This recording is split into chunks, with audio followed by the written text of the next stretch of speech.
Why Volvos are shit. This is the new Volvo FM Ling. It's a gas truck. 460 horsepower. I don't know what the Newton meters torque stats are. It's probably about 2,400 Newton meters of torque, something like that, I reckon. Off the top of my head, but I don't honestly know. Anyway, stop with the boring stuff. Why Volvos are shit. So there's my big mirror, there's a little mirror. On a Scania, you get your big mirror at the bottom and your little mirror at the top. Reason being, when you pull the blind down, because you get the sun coming in through the door, if I'm sat here, where my head is, I can't see my big mirror. Another thing is, if the big mirror is at the bottom and the little mirror is at the top, I get a little groove, where that groove is there. I get a groove up here, where it would be if the big mirror is at the bottom. And then if I'm going round roundabouts, or junctions and stuff, my mirror doesn't create a blind spot. I cannot see behind the mirror. So if there's a groove here, it's ideal for seeing emerging cars. So effectively, Volvos are more dangerous.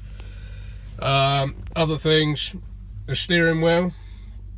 This steering wheel, it's a bit of an angle at the moment because I've just turned the steering wheel. But anyway, the steering wheel is so bland and like flat.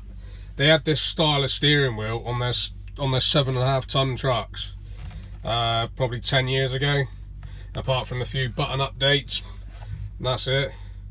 It's fake. It's a fake leather steering wheel. It's rubbish. That's just shit. This particular Volvo has automatic braking, which you can turn off, lane assist, hill start assist. Everyone thinks, oh, Volvos have got a good trucks because they got automatic braking. The thing is, all trucks nowadays have automatic braking, so there's nothing that makes it stand out. The radio, the speakers are so shit.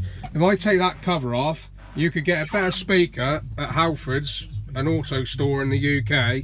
You could get better speakers for about 30 quid than the ones they fit in there as standard. This radio, it's got a touchscreen and then you got some buttons here, but the touchscreen doesn't pick up half the stations as what the Scania would. It's hard to navigate. It's just rubbish.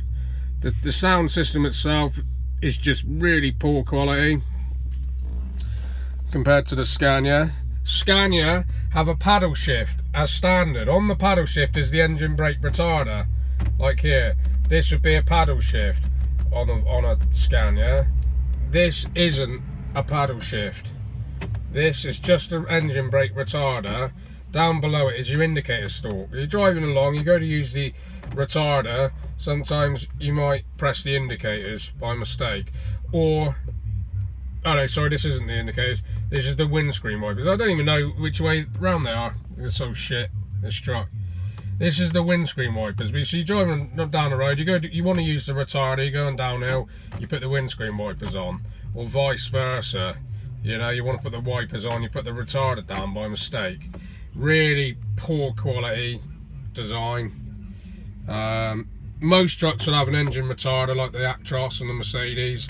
The Scania has it, the Actros has it, the DAF has it, the MAN has it here.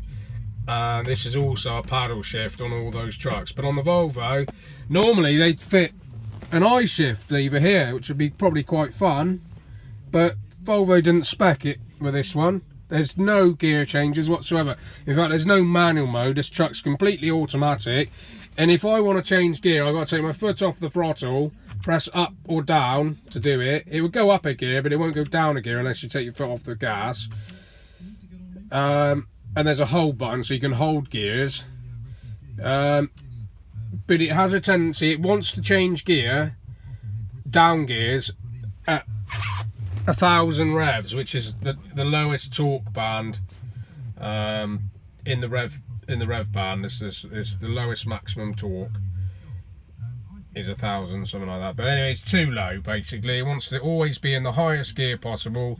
It doesn't go anywhere in a hurry. Another reason why these trucks are dangerous is because on the stalk and it's fully automatic. You can see there's A, 0, 1, 2, 3. If I put it right up to A, if I take my foot off the gas, it will automatically switch it from gear into neutral. So people are going around in neutral rather than being in gear. Pre-2004, the highway code used to state that, you know, you shouldn't be coasting. It's dangerous. And especially a truck with this weight. This is a 44-ton milk tanker, and it's going into neutral when I don't want it to go in neutral. So if I put it on 0, which is a click down, it will hold the gear, and if you take your foot off the gas, it won't go into neutral. It won't go into neutral at all, which is fine, and that's the safer way to drive. It's just a ridiculous truck. It's rubbish. People think Volvos are good. They're shit. The speaker, this is crap. It's so hard to navigate when you're driving down the road, touching buttons. You can use some of the hand controls, but the layout is just rubbish. The speakers are rubbish. It's cheap. It's nasty. Fake leather steering wheel. It's not designed very nicely. You know, new modern cars have fairly stylish steering wheels. Now this is the big problem in the Volvo FM Ling. I'm 5'6", and the seat doesn't go back far enough because of the bed's in the way. Yeah, they make the bed too wide at one end, especially the driver's side. They've made it just as wide as the passenger side. The seat doesn't go back far enough, and that's saying something from a guy's 5'6". The seat itself is just fake leather.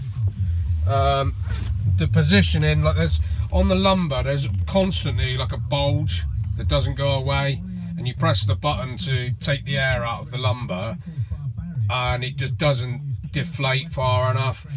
The back support where the headrest is generally too far away. Look, that's how far it is. But when you're driving, you know, you want it sort of there. Maybe. I think it's too far back. Very uncomfortable truck to drive. Really pissed off that the company I work for have done away with Scanias because they couldn't. The Scania's order book is too big, and this company I work for buys a lot of vehicles because it's a huge company. They do generally buy the best, but they bought these gas trucks because because the gas is cheaper at the moment than diesel, and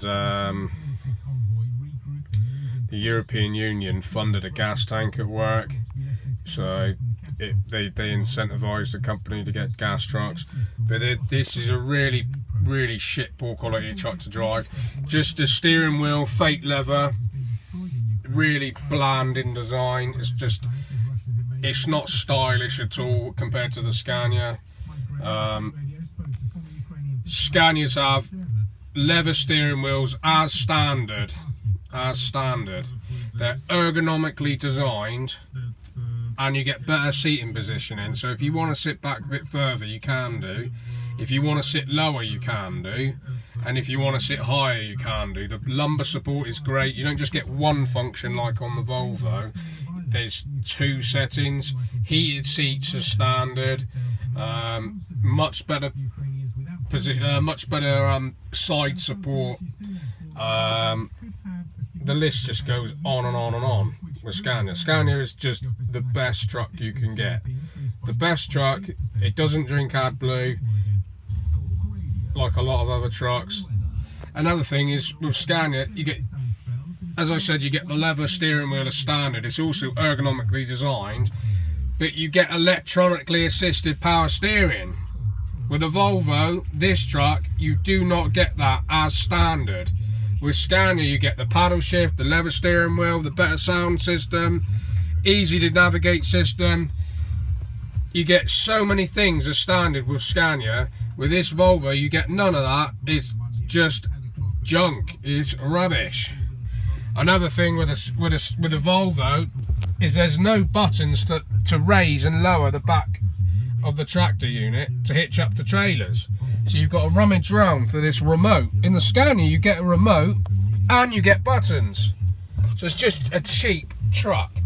This remote, it never really functions when you want it to. It takes ages to level off suspension.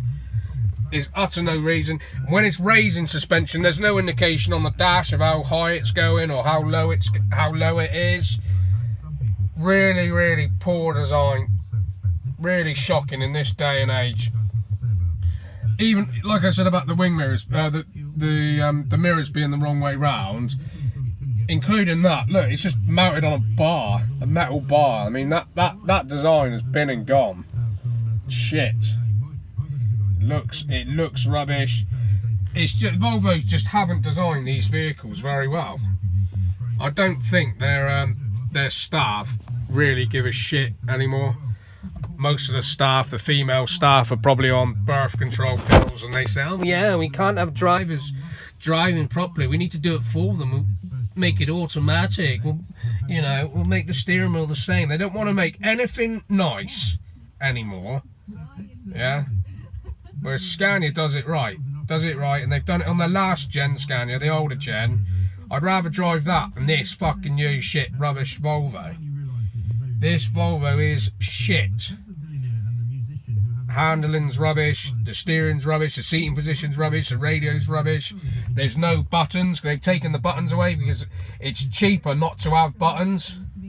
Yeah, it's cheaper. Like on the Mercedes Actros, it's all digital dash. Everything you want to do is on the dash. It's digital. This would be a digital screen, and you do everything on the digital screen. Looks great, but when you're driving along, you don't want to touch too much stuff. You just want to keep your eyes on the road, press a button, and whatever's done is done. It's cheap. These companies that are doing away with buttons and everything, they make it cheap. It's cheap, poor quality. Rubbish.